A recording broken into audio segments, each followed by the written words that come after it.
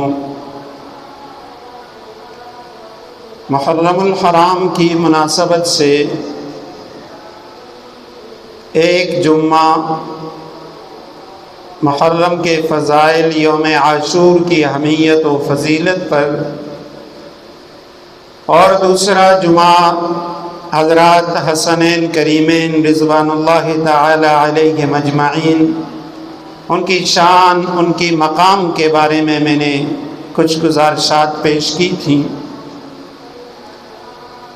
2 جمعہ قبل نکاح کے حوالے سے، نکاح کی اہمیت، نکاح کی ضرورت، اس حوالے سے میں نے کچھ معروضات پیش کی تھی۔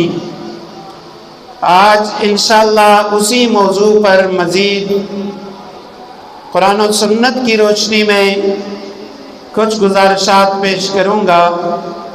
اللہ سبحانہ و تعالی سے دعا ہے کہ مجھے حق اور سچ کہنے، آپ کو سننے، ہم سب کو اس پہ عمل کرنے کی توفیق عطا فرمائے، آمین ثم آمین۔ نکاح جیسی عظیم سنت کو اللہ سبحانہ و تعالی ہمارے معاشرے کے اندر آسان فرمائے۔ بچوں اور بچیوں کی نکاح میں جلدی کرنا، اس کی اللہ ہمیں توفیق عطا فرمائے، اور جتنے ہمارے نوجوان بھائی بہن ابھی تک بغیر نکاح کے ہیں، بے جوڑ ہیں، اللہ سبحانہ و تعالیٰ انہیں جوڑ کے رشتے نصیب فرمائے، آمین ثم آمین۔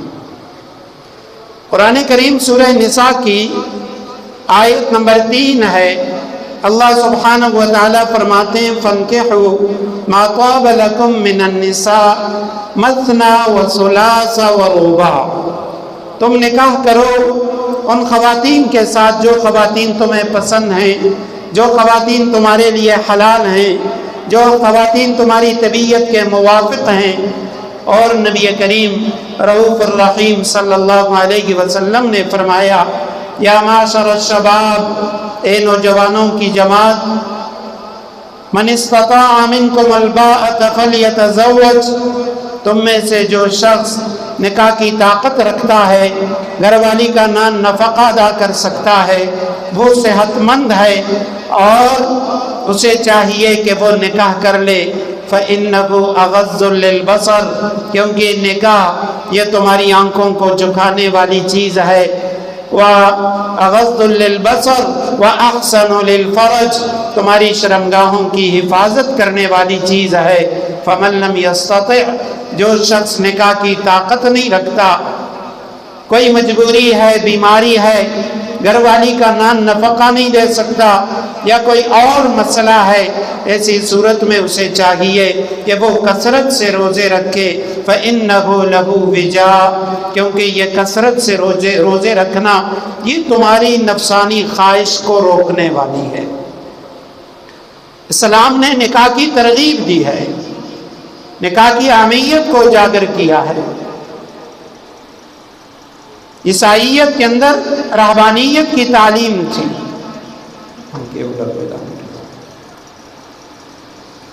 جبکہ اسلام نے رہبانیت کو ختم فرما دیا اور یہ حکم دیا لا رہبانیت فی الاسلام، اسلام میں رہبانیت نہیں ہے۔ اسلام نکاح کو ترویج دیتا ہے، معاشرتی زندگی کو اہمیت دیتا ہے، مل جل کے رہنے کو، خاندان کے ساتھ سماجی زندگی گزارنے کو اہمیت دیتا ہے، فوقیت دیتا ہے۔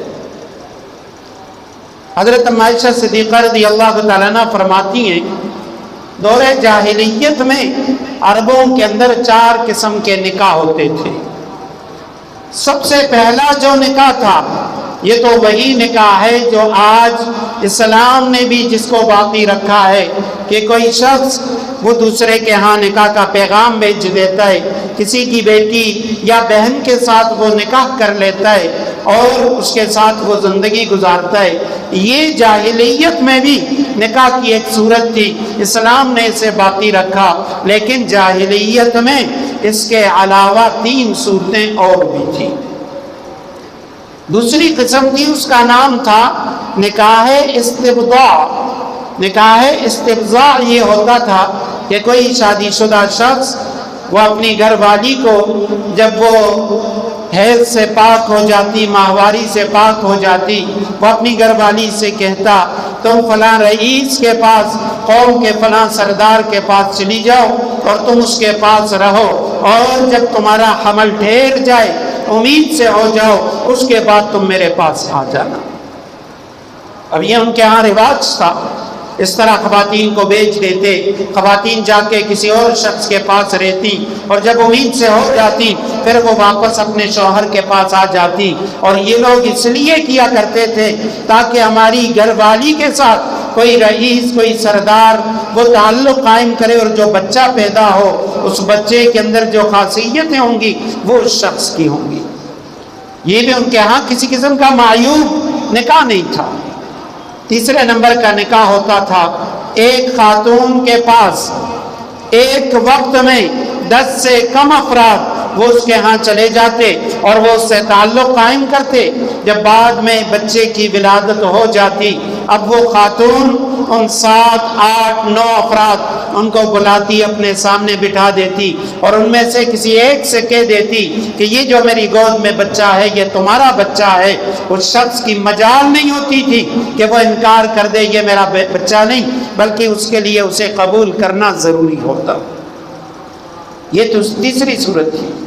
اور چوتھی صورت نکاح کی جنسی خواہش کو پورے کرنے کی وہ یہ تھی کہ بعض خواتین ایسی تھیں البغائی اللتی، وہ باغی خواتین، ینصبن الرایات علی بیوتہن، جو اپنے گھروں کے اوپر جھنڈے گاڑا کرتی تھی اور وہاں پہ ہر شخص کے لیے آنے جانے میں کوئی روک ٹوک نہیں ہوتی تھی، ہر شخص وہاں پہ آیا کرتا تھا، اور وہ فاحشہ بدکار خواتین ہوتی تھی، ان کے پاس ہر شخص آتا جاتا، یہاں تک کہ جب اس کے ہاں بچے کی ولادت ہو جاتی تو اب بچے کی ولادت کے بعد وہ کسی قیافہ شناس کو بلاتے اور اس کو دکھاتے کہ آپ دیکھیں اس بچے کی شکل، اس بچے کے اعضاء وہ کس کے ساتھ ملتے ہیں۔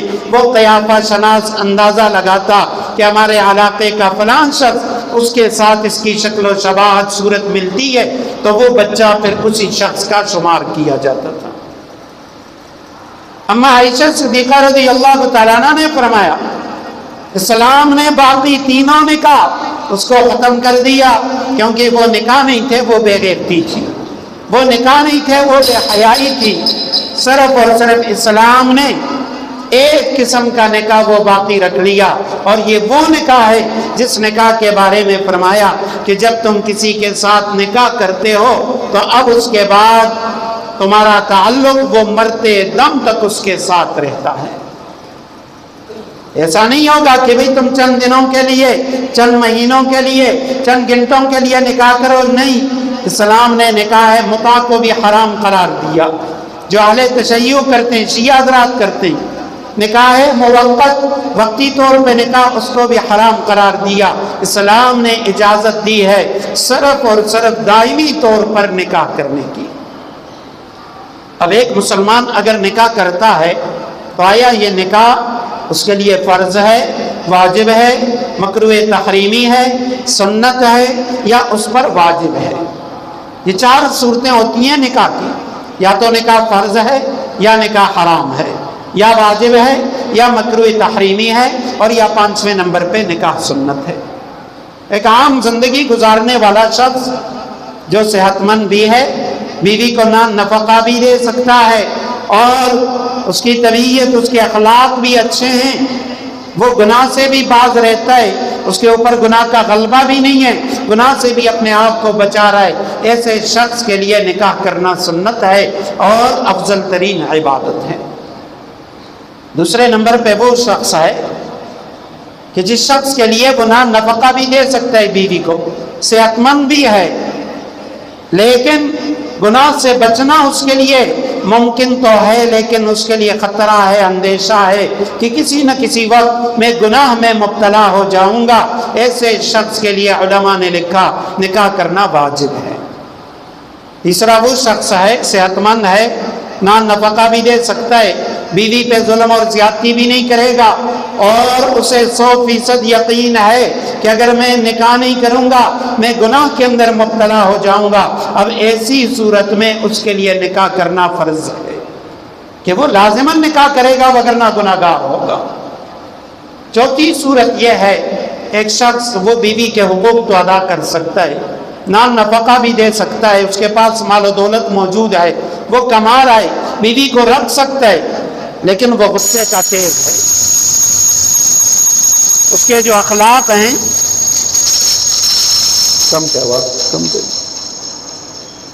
یا اس کے جو اخلاق ہیں وہ اخلاق ٹھیک نہیں ہے، غصے کا تیز ہے، اور اسے ڈر ہے کہ اگر میں نکاح کروں گا تو میں بیوی کے اوپر ظلم کروں گا، زیادتی کروں گا، ایسے شخص کے لیے نکاح کرنا مکروہ تحریمی ہے، وہ نکاح نہ کرے، نکاح کے بغیر زندگی گزارے۔ کیوں؟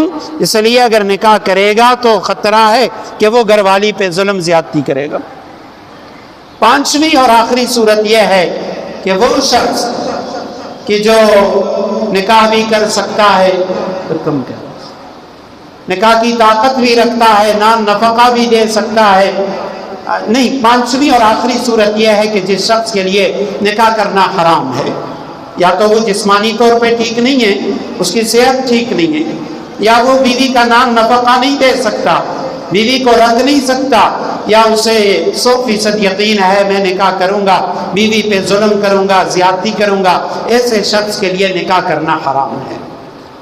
اب عموماً ہمارے معاشرے میں بعض والدین بیٹا وہ منشیات کا عادی ہوتا ہے، چوریاں کرتا ہے، چکاریاں کرتا ہے، اپنے آپ کو نہیں رکھ سکتا، اپنے نشے کے لیے پیسے وہ پیدا نہیں کر سکتا، والدین کیا کرتے ہیں اس کا نکاح کروا دیتے ہیں کہ بھئی یہ ٹھیک ہو جائے گا، بجائے ٹھیک ہونے کے پہلے تو وہ جو بیٹا تھا وہ والدین کے ذمہ ایک بوجھ تھا، اب اس کی گھر والی بیچاری اس کے اوپر بھی یہ ظلم انہوں نے کر لیا کہ بیجا اس کو بھی یہاں حبس کے اندر رکھ لیا، اس کو بھی نکاح کا پابند بنا دیا، جبکہ اس کا شوہر نہ حقوق ادا کر سکتا ہے نہ نفقہ ادا کر سکتے۔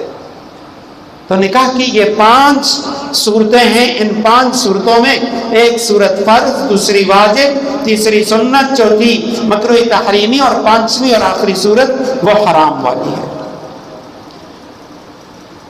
2 جمعہ قبل میں نے یہ تو عرض کیا تھا کہ ایک شخص اگر بیٹی کا نکاح کروانا چاہتا ہے تو اس کے لیے معیار کیا ہونا چاہیے، کس طرح کا لڑکا اس کا وہ انتخاب کرے۔ نبی کریم صلی اللہ علیہ وسلم نے فرمایا ایسا نوجوان جس کے اخلاق اور جس کے دین کے بارے میں تم مطمئن ہو اس کو اپنی بیٹی دے دیا کرو، اخلاق بھی ٹھیک ہو اور دیندار بھی ہو۔ ایک اللہ والے سے کسی نے پوچھا حضرت میں اپنی بیٹی کا نکاح کروانا چاہتا ہوں کس سے کروں؟ اس نے کہا اپنی بیٹی کا نکاح دیندار شخص سے کرو۔ فرمایا اگر وہ مالدار نہیں ہے، اس کے پاس پیسہ نہیں ہے، فقیر ہے، تب بھی؟ فرمایا تب بھی۔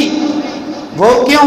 کہا اس لیے کہ اگر کسی دیندار شخص کو، اچھے اخلاق والے کو آپ نے اپنی بیٹی دے دی، اگر آپ کی بیٹی اسے پسند آئی تب تو وہ طبی طور پہ، فطری طور پہ آپ کی بیٹی کو خوش رکھے گا، لیکن اگر خدا نخواستہ آپ کی بیٹی اسے پسند نہ آئی تب بھی اللہ کے خوف سے وہ تمہاری بیٹی کے اوپر ظلم اور زیادتی نہیں کرے گا۔ تو لڑکیوں کے لیے معیار یہ بتا دیا جس کا دین، جس کے اخلاق اچھے ہیں تم ان سے نکاح کرو، اور لڑکوں کو کیا معیار دیا، کس قسم کی خاتون سے نکاح کرو، نکاح کے اندر تم نے کیسی خاتون کو دیکھنا ہے۔ بخاری، مسلم، دیگر تقریباً صحاح ستہ کی تمام حدیث کی کتابوں میں یہ حدیث موجود ہے۔ نبی کریم صلی اللہ علیہ وسلم نے فرمایا تنکح المرأة لأربع، 4 وجہوں سے کسی خاتون سے نکاح کیا جاتا ہے، لمالها ولحسبها ولجمالها ولدینها فاظفر بذات الدین تربت یداک۔ آپ صلی اللہ علیہ وسلم نے فرمایا کسی خاتون کے ساتھ جب بھی کوئی مرد نکاح کرتا ہے تو 4 وجہوں سے کرتا ہے، نمبر 1 کسی خاتون کی خوبصورتی کی وجہ سے، اس کے حسن و جمال کی وجہ سے اس سے نکاح کرتا ہے۔ نمبر 2 وَلِمَالِهَا، اس خاتون کے مال کی وجہ سے، مالداری کی وجہ سے اس خاتون سے نکاح کرتا ہے۔ وَلِحَسَبِهَا، یا اونچے خاندان سے تعلق رکھنے کی بنا پہ وہ کسی خاتون سے نکاح کرتا ہے۔ چوتھے نمبر پہ آپ صلی اللہ علیہ وسلم نے فرمایا وَلِدِينِهَا، اور بعض لوگ کسی لڑکی سے نکاح اس کی دینداری کی وجہ سے کرتے ہیں۔ فَاصْفَرْ بِذَاتِ الدِّينِ، فرمایا تم دیندار خاتون کا انتخاب کرو، تَرِبَتْ يَدَاكَ، تیرے ہاتھ وہ خاک آلود ہو۔ یہ عربوں کا ایک تکیہ کلام ہے، یہ جملہ وہ کہا کرتے تھے۔ تو آپ صلی اللہ علیہ وسلم نے فرمایا لوگ یا مال کی وجہ سے یا حسب نسب کی وجہ سے یا خوبصورتی کی وجہ سے نکاح کرتے ہیں، لیکن تم نے دیندار خاتون کا انتخاب کرنا ہے، دینداری کا انتخاب کرو گے، دنیا میں بھی کامیابیاں ملیں گی اور آخرت میں بھی کامیابی ملے گی۔ یہ نبی کریم صلی اللہ علیہ وسلم نے ہمیں معیار بتا دیا کہ آپ نے کس قسم کی خاتون سے نکاح کرنا ہے، دینی لحاظ سے دیندار خاتون، اور ساتھ ساتھ آپ صلی اللہ علیہ وسلم نے ہمیں یہ بھی بتایا کہ دنیاوی لحاظ سے ایک دیندار خاتون ہے یا مثلا 3-4 خواتین ہیں، اب اس کے بعد آپ نے اس میں کیا دیکھنا ہے؟ 3-4 جگہ آپ نے پیغام بھیجا نکاح کا، اب آپ کو اندازہ ہے کہ بھئی یہ تینوں راضی ہو جائیں گے، اب ان میں سے میں نے کن کا انتخاب کرنا ہے؟ نبی کریم صلی اللہ علیہ وسلم صحابہ کرام کو مشورہ دیا کرتے تھے۔ صحابی رسول تشریف لائے، آپ صلی اللہ علیہ وسلم سے کہنے لگے، حضرت مغیرہ بن شعبہ رضی اللہ تعالی عنہ، یا رسول اللہ میں نے نکاح کر لیا۔ آپ صلی اللہ علیہ وسلم نے فرمایا کیا تم نے اس خاتون کو دیکھا ہے جس سے تو نے نکاح کیا؟ نہیں یا رسول اللہ میں نے دیکھا تو نہیں ہے۔ آپ صلی اللہ علیہ وسلم نے فرمایا الا نظرت الیہا فإن فی اعین الانصار شیء، فرمایا یہ جو انصار کی خواتین ہیں ان میں سے بعض خواتین کی آنکھوں میں کچھ بیماری ہوتی ہے۔ بعض محدثین نے لکھا یعنی ان کی آنکھیں چھوٹی ہوتی ہیں، بعد نے لکھا آنکھوں کی کوئی بیماری انصار میں تھی، تو اس لیے آپ صلی اللہ علیہ وسلم نے فرمایا کہ تمہیں اسے دیکھنا چاہیے تھا، کہیں اس کی آنکھوں میں کوئی بیماری تو نہیں ہے، آنکھیں خراب تو نہیں ہیں۔ یہی وجہ علماء کرام نے لکھا جہاں آپ نکاح کرنا چاہتے ہیں، آپ نے دینداری کا انتخاب بھی کر لیا، دیندار لڑکی کا انتخاب بھی کر لیا، اب شریعت آپ کو اجازت دیتی ہے کہ آپ ایک نظر اس خاتون کو دیکھ بھی لیں۔ شریعت یہ نہیں کہتی کہ بھئی وہ خاتون زیب و زینت اختیار کر کے آپ کے سامنے آ کے بیٹھ جائے، یا آج کل عموماً جو ہمارے یہاں ہوتا ہے کیا کیا جاتا ہے، اس کو تیار کر کے اس لڑکے کے پاس بیچ دیا جاتا ہے جس سے ابھی تک نکاح بھی نہیں ہوا، الگ کمرے کے اندر بٹھا دیا جاتا ہے، یا تصاویر شیئر کی جاتی ہیں۔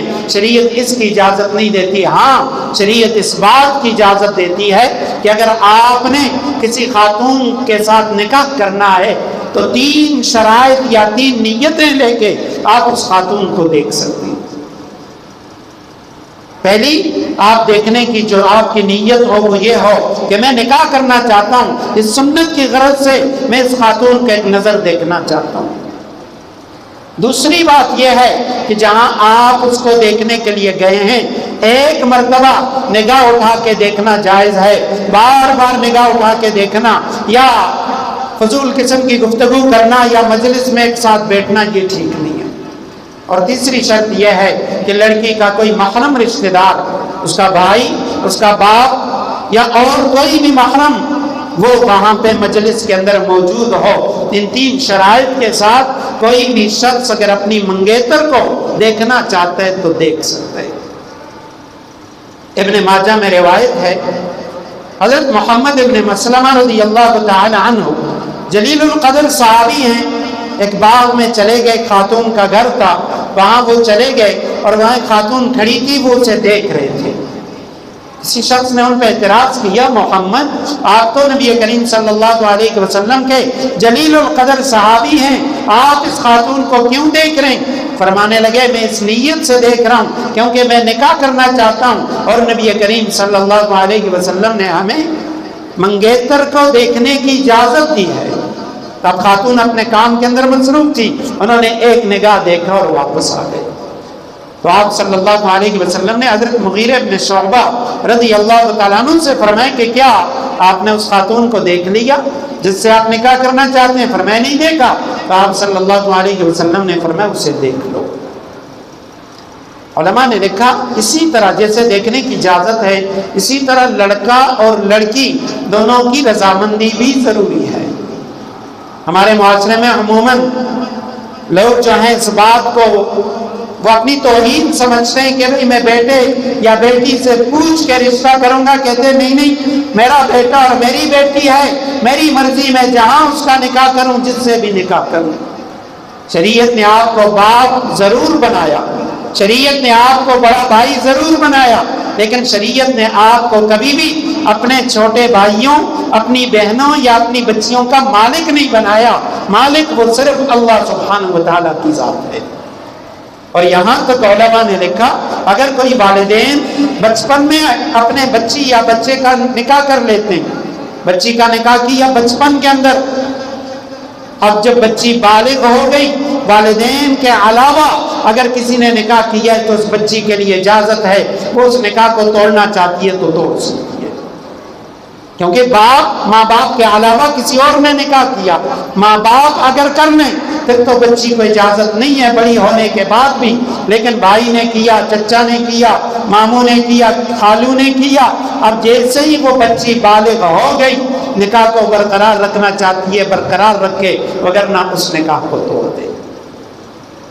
اور یہی حکم جو ہے یہ لونڈی کا بھی ہے، کنیز کا بھی ہے۔ اور نبی کریم رؤوف الرحیم صلی اللہ علیہ وسلم کی مجلس میں آپ صلی اللہ علیہ وسلم کے گرانے کے اندر اسی طرح کا واقعہ پیش آیا۔ آپ صلی اللہ علیہ وسلم نے نہیں فرمایا یہ میری توہین ہو رہی ہے، حضرت عائشہ صدیقہ کی توہین ہو رہی ہے، نہیں نہیں، آپ صلی اللہ علیہ وسلم نے اس کو اجازت دی۔ حضرت عائشہ صدیقہ رضی اللہ تعالیٰ عنہ کی لونڈی ہے، بریرہ ان کا نام ہے، مغیث نامی شخص کے ساتھ اما عائشہ صدیقہ رضی اللہ تعالیٰ عنہ نے ان کا نکاح کر دیا، اور ابھی وہ چونکہ لونڈی تھی، آزاد نہیں تھی، مالکن کو اجازت تھی کہ جس کے ساتھ وہ نکاح کرا دے۔ تو اب جب اس کے مالک نے ان کا نکاح مغیث کے ساتھ کر دیا، حضرت بریرہ رضی اللہ تعالیٰ عنہ بڑی خوبصورت تھی، شوہر مغیث بدصورت تھے، اما عائشہ صدیقہ رضی اللہ تعالیٰ عنہ نے اس اپنی لونڈی کو آزاد کر دیا۔ اب جیسی بچی بالغ ہو گئی، جیسے اس کو اختیار ہے اسی طرح لونڈی کو اختیار ہے۔ اب لونڈی نے مغیث سے کہا کہ میں آپ کے نکاح میں رہنا نہیں چاہتی اور میں آپ سے خلاصی چاہتی ہوں، اس لیے میرا اور تمہارا نکاح ختم ہے، تم کہیں اور نکاح کر لو، میں کہیں اور نکاح کرتی ہوں۔ حضرت مغیث رضی اللہ تعالیٰ عنہ کو اسے بڑی محبت تھی، اور جہاں مدینے کی گلیوں میں جدھر بریرہ جاتی پیچھے حضرت مغیث ہوتے، ان کے پیچھے پیچھے ان کی منتیں کرتے، لیکن حضرت بریرہ مان نہیں رہی تھی۔ آپ صلی اللہ علیہ وسلم کے پاس آئے، یا رسول اللہ آپ بریرہ کے سامنے میری سفارش فرما دیں، بریرہ اس نکاح کو باقی رکھے، نکاح کو ختم نہ کرے۔ آپ صلی اللہ علیہ وسلم نے حضرت بریرہ کو بلایا، بریرہ تم ہمارے گھرانے کی لونڈی تھی، اب تمہیں تمہاری مالکن سیدہ عائشہ صدیقہ رضی اللہ تعالیٰ عنہ نے آزاد کر دیا، تمہارا نکاح تو ختم ہو چکا ہے، لیکن میں دیکھ رہا ہوں کہ مغیث کے دل میں آپ کی بڑی محبت ہے، مغیث جدھر تم جاتی ہو ادھر مغیث جاتا ہے، ہر وقت رو رہا ہے اور ہر ایک سے فریاد کر رہا ہے کہ بریرہ سے کہہ دو کہ وہ بات مان لے۔ حضرت سیدہ بریرہ رضی اللہ تعالیٰ عنہ وہ کہنے لگی یا رسول اللہ اگر آپ کا حکم ہے تو سر آنکھوں پہ بریرہ ابھی تیار ہے، وہ مغیث کے پاس چلی جائے گی، لیکن یا رسول اللہ اگر آپ کا حکم نہیں ہے آپ کا مشورہ ہے تو یا رسول اللہ میں آپ کے اس مشورے کو قبول نہیں کرنا چاہتی، میں مغیث کے پاس نہیں جانا چاہتی۔ اللہ کے حبیب صلی اللہ علیہ وسلم نے یہ نہیں فرمایا بریرہ میرا حکم ہے، فرمایا بریرہ میں ایک سفارش لے کے آیا ہوں، میرا ایک مشورہ تھا کہ یہ آپ دونوں کے حق میں بہتر ہے، اس طرح کر لو، میرا کوئی حکم نہیں ہے۔ حضرت سیدہ بریرہ نے فرمایا یا رسول اللہ پھر میں آپ کے اس مشورے کو ماننے کے لیے تیار نہیں ہوں، حکم ہوتا تو سارا حکم ہے۔ نبی کریم نے نہیں فرمایا کہ بریرہ آپ نے میری گستاخی کی یا میری بات نہیں مانی۔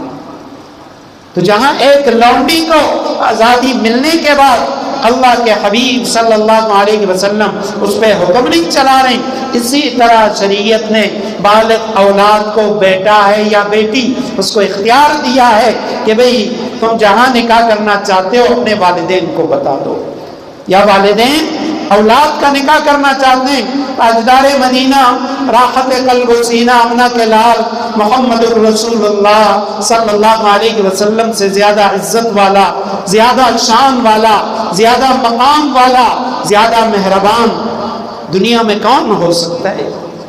حضرت علی کرم اللہ وجہہ کو صدیق اکبر رضی اللہ تعالیٰ عنہ نے مشورہ دیا، علی نبی کریم صلی اللہ علیہ وسلم سے دونوں جہانوں کے سردار کی بیٹی، جنتیوں کی جنتی خواتین کی سردار سیدہ فاطمہ رضی اللہ تعالیٰ عنہ کا رشتہ مانگ لو۔ حضرت علی کرم اللہ وجہہ چلے گئے، یا رسول اللہ میں آپ کی صاحبزادی سیدہ فاطمہ رضی اللہ تعالیٰ عنہ سے نکاح کرنا چاہتا ہوں۔ آپ صلی اللہ علیہ وسلم نے فرمایا علی میں فاطمہ سے پوچھ لیتا ہوں۔ نبی کریم صلی اللہ علیہ وسلم نے سیدہ فاطمہ سے پوچھا، فاطمہ علی نے آپ کے لیے رشتہ بھیجا ہے، اگر آپ کو رشتہ منظور ہے تو میں ہاں کر دیتا ہوں، وگرنہ میں انکار کر دیتا ہوں۔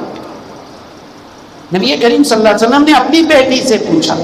آج ہمارے معاشرے میں بگاڑ کیوں ہے؟ اس لیے والدین یہ سمجھتے ہیں کہ بھئی ہم مالک ہیں، بیٹوں کے بھی مالک، بیٹیوں کے بھی مالک، جب چاہیں گے نکاح کریں گے، جہاں چاہیں گے نکاح کریں گے۔ بچیاں بالغ ہو جاتی ہیں، بالغ کیا ان کی عمریں نکلنا شروع ہو جاتی ہیں، بالوں کے اندر چاندنی آ جاتی ہے، بال سفید ہو جاتے ہیں، بچے بڑھاپے میں قدم رکھ رہے ہیں، والدین کو ابھی تک فکر نہیں ہے۔ وَإِذَا خَلَقْتُمْ مَنِ اُدْرِگِ بیا پر نکاح کئی، وَإِذَا بَخْتُمْ مَنِ کَلَ اُدْرِگِ دوبارہ نکاح کئی۔ ایسی بہت ساری بچیاں ہمارے معاشرے میں موجود ہیں، 35 سال کے بعد 36 37 38 سال کی عمر میں والدین ان کی شادیاں کرا دیتے ہیں، ان کے ہاں اولاد بھی نہیں ہوتی۔ دوسری بات یہ ہے کہ یہ شادی کی عمر نہیں ہے، شادی کی خاص عمر ہوتی ہے۔ نبی کریم صلی اللہ علیہ وسلم نے حضرت جابر رضی اللہ تعالیٰ عنہ سے فرمایا تھا جب غزوہ بنو مصطلق سے واپس آ رہے تھے، جابر تو نے شادی کی ہے کہ نہیں؟ یا رسول اللہ میں نے شادی کر لی۔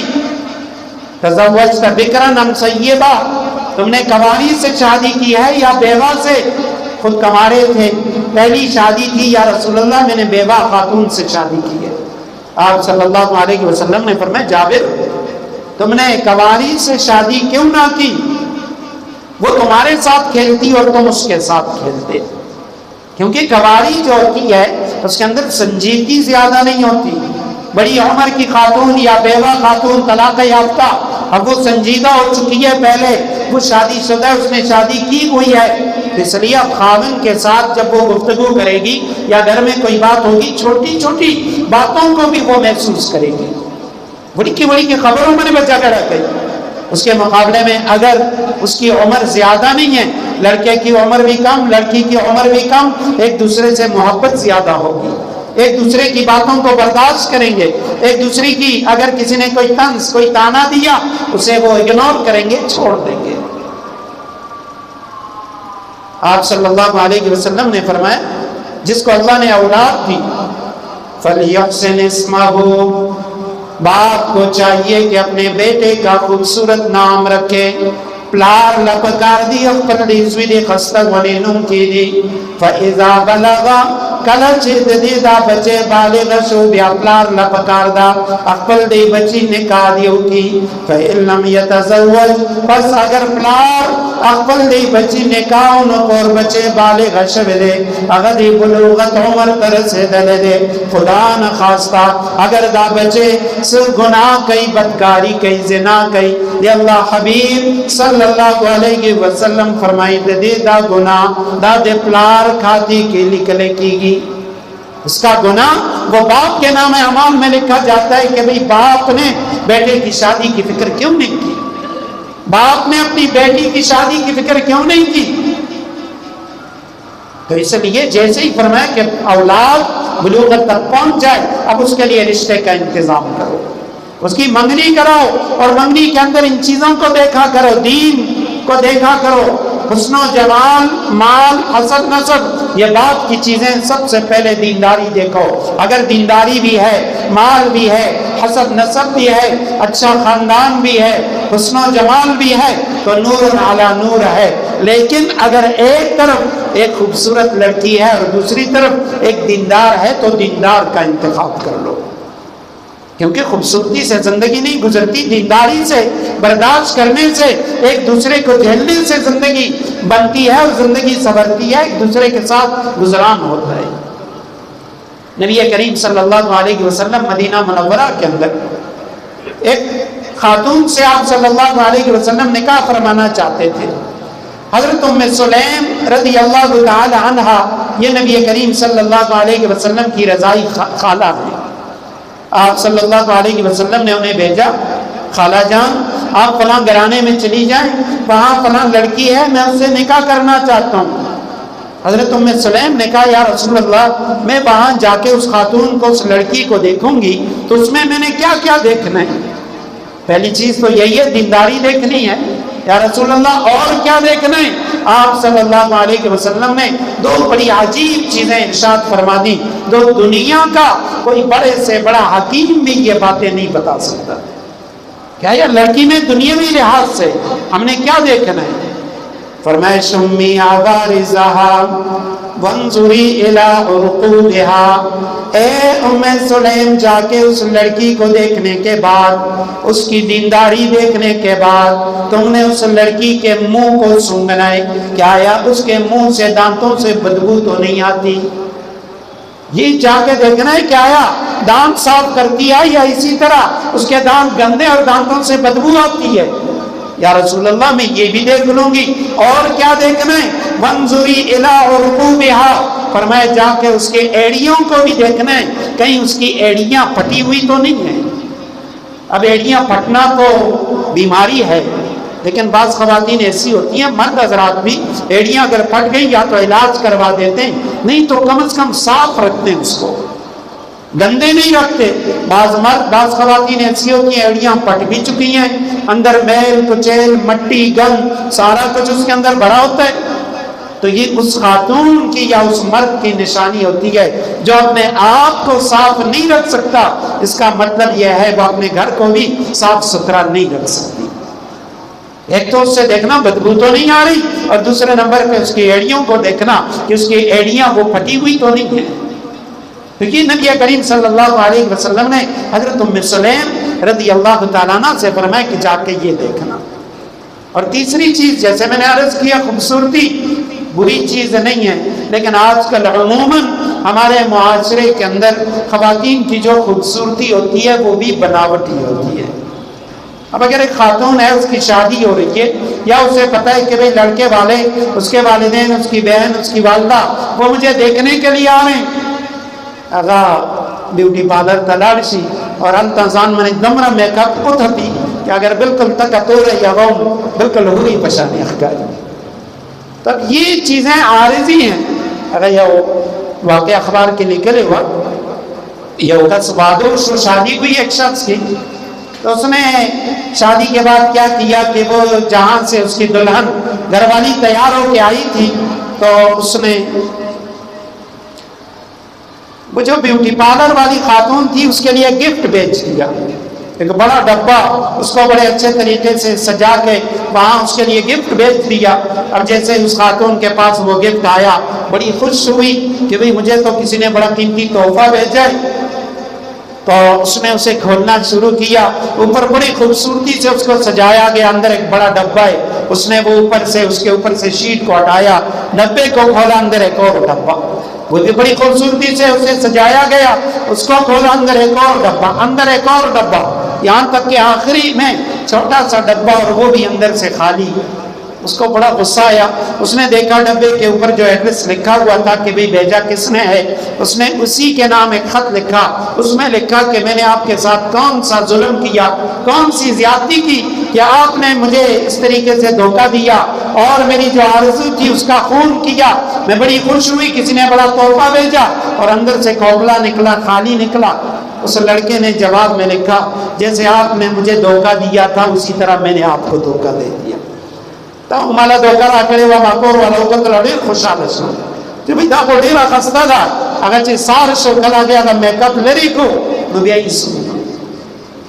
اس لیے نبی کریم صلی اللہ علیہ وسلم نے فرمایا دینداری کا انتخاب کرو. اور عموماً ایک بڑی عجیب روایت میرے ذہن میں آئی. حضرت مغیرہ بن شعبہ رضی اللہ تعالی عنہ بزرگ صحابی تھے, بڑے جہاندیدہ صحابی تھے. حضرت امیر معاویہ رضی اللہ تعالیٰ عنہ کے دور میں, ان کی خلافت کے دوران, حکمرانی کے دوران انہوں نے بڑا کردار ادا کیا. فرماتے ہیں مدینہ کے اندر ایک خاتون, یا شاید کسی اور مقام پہ, ایک خاتون کے ہاں لڑکوں کے, نوجوانوں کے نکاح کے پیغام آ رہے تھے. مجھے پتا چلا فلاں لڑکی ہے, نکاح کرنا چاہتی ہے. میں نے بھی پیغام بھیج دیا. اب ہوا یہ کہ اس خاتون نے مجھے اور ایک نوجوان لڑکے کو انٹرویو کے لیے بلایا کہ بھئی میں آپ لوگوں سے کچھ سوالات کرنا چاہتی ہوں, آپ مجھ سے نکاح کرنا چاہتے ہیں, کیوں کرتے ہیں؟ تو کہتے ہیں اس نے ہمیں پردے کے پیچھے بٹھایا اور پہلے اس نے اس نوجوان کا انٹرویو لیا, پھر میرا انٹرویو لیا. تو کہتے ہیں جب اس نے نوجوان سے گفتگو کی, وہ نوجوان بڑا حسین و جمیل بھی ہے, خوبصورت بھی ہے, مالدار بھی ہے. تو جب میں نے سنا, مجھے پتا چلا کہ بھئی یہ لڑکی تو اسی نوجوان سے نکاح کرنا چاہتی ہے اور یہ مجھے ٹھکرا دے گی, رد کر دے گی. تو کہتے ہیں آخر میں جب میں نے اس لڑکی کا رجحان دیکھا تو میں نے اس نوجوان سے سوال کیا. میں نے اس لڑکی سے کہا کہ بھئی آپ اس سے نکاح تو کرنا چاہتی ہیں, لیکن کیا میں اس سے ایک سوال کروں؟ اس نے کہا ہاں پوچھیں, کیا پوچھنا چاہتے ہیں؟ حضرت مغیرہ بن شعبہ رضی اللہ تعالیٰ عنہ کہتے ہیں میں نے اس نوجوان سے کہا تم مجھے یہ بتاؤ کہ بھئی تم حساب کتاب کے اندر کیسے ہو؟ اس نے کہا جی میں تو حساب و کتاب کے اندر اتنا ماہر ہوں کہ ایک ہنسا بھی مجھ سے اوپر نیچے نہیں ہوتا, کہیں بھی ایک دو کا فرق نہیں آتا میرے حساب و کتاب میں. حضرت مغیرہ بن شعبہ کہتے ہیں کہ میں نے اسے کہا کہ یار آپ تو بڑے لائق فائق ہیں, نوجوان بھی ہیں, خوبصورت بھی ہیں, حساب میں بڑے ماہر بھی ہیں, میں باقی چیزیں تو اپنی جگہ, لیکن حساب کتاب کے اندر بڑا کمزور ہوں اور گھر والی کو مہینے کے شروع میں پیسوں کا ایک تھیلا دے دیتا ہوں, پھر وہ کہتی ہے ختم ہو گئے, مجھے پتا تک نہیں ہوتا, میں حساب بھی نہیں جانتا, میں ایک اور تھیلا دے دیتا ہوں. جب لڑکی نے سنا, اس نے کہا کہ بھئی یہ نوجوان کہہ رہے کہ میں حساب و کتاب میں بڑا پکا ہوں اور کل کو یہ مجھ سے پائی کا حساب مانگے گا. تو اس لیے اس نے فوراً کہا نہیں میں اس نوجوان سے نہیں, میں بوڑھے مغیرہ بن شعبہ رضی اللہ تعالیٰ عنہ سے نکاح کرنا چاہتی ہوں. یعنی مغیرہ بن شعبہ رضی اللہ تعالیٰ عنہ نے یہ بھی ہمیں بتایا کہ بھئی خواتین آج کل عموماً لڑکے جو ہیں وہ بھی کیا کرتے ہیں کہ میک اپ لگاتے ہیں, کریمیں وغیرہ یہ چیزیں. بھئی خواتین وہ تمہاری خوبصورتی نہیں دیکھتی, وہ تمہارے مال کو دیکھتی ہیں کہ آیا تم کماتے کتنے ہو, تمہارا اخلاق کیسا ہے. اور جو سمجھدار ہوتی ہیں وہ سب سے پہلے دینداری دیکھتی ہیں, یہ دیندار بھی ہے یا دیندار نہیں ہے. بے دین ہوگا, مالدار ہوگا, گھر والی پہ ظلم اور زیادتی کرے گا. تو یہ منگنی کے حوالے سے میں نے چند باتیں عرض کر دی کہ بھئی اگر آپ کہیں پہ اپنے بیٹے کی منگنی کروانا چاہتے ہیں, لڑکی کے اندر یہ باتیں دیکھیں. آخر میں ایک دو ضروری مسائل بھی عرض کر دیتا ہوں. منگنی یہ نکاح نہیں ہے, منگنی صرف نکاح کا وعدہ ہے. لہذا اگر خدا نخواستہ آپ نے بیٹے کے لیے نکاح کیا یا بیٹے کا منگنی کر لی یا بیٹی کی منگنی کر لی اور آپ کو اب وہ پسند نہیں ہے, آپ کے سامنے حقیقت کھل گئی کہ بھئی لڑکا اچھا نہیں ہے یا لڑکی اچھی نہیں ہے, تو یہ جو منگنی ہے یہ صرف وعدہ نکاح ہے, نکاح نہیں ہے. آپ اسے توڑ سکتے ہیں لیکن دین کی بنیاد پہ, دنیا کے لیے نہیں توڑنا چاہیے کہ آپ نے کہا بھئی میں اس لیے توڑ رہا ہوں کہ یہ مالدار نہیں ہے یا فلاں نہیں ہے, فلاں اس نیت سے نہیں, کوئی اور عیب لڑکے میں یا لڑکی میں ہے, آپ توڑ سکتے ہیں. اگر منگنی ٹوٹ جائے عموماً ہمارے ہاں پھر لڑائی جھگڑا ہوتا ہے کہ بھئی جو چیزیں لڑکے نے دی ہیں آیا لڑکی والے یہ واپس کریں گے یا نہیں.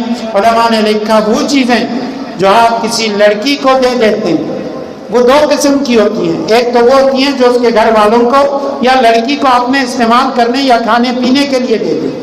فروٹ لے کے چلے گئے, مٹھائی لے کے چلے گئے, لڑکی کو پیسے دے دیے, ان کے گھر میں کسی اور کو پیسے دے دیے, یہ چیزیں قابل واپسی نہیں ہوتی. اس کی آپ ڈیمانڈ نہیں کر سکتے, واپس نہیں مانگ سکتے. ہاں بعض لوگ وہ کیا کرتے ہیں, لڑکی کو کپڑے دیتے ہیں, جوڑے دیتے ہیں, سونا دے دیتے ہیں اس نیت سے کہ کل کو ہمارے گھر آئے گی سونا ساتھ لے کے آئے گی یا یہ کپڑے ساتھ لے کے آئے گی. تو ایسی جو چیزیں ہیں وہ لڑکی والوں کے لیے واپس کرنا ضروری ہوتے ہیں.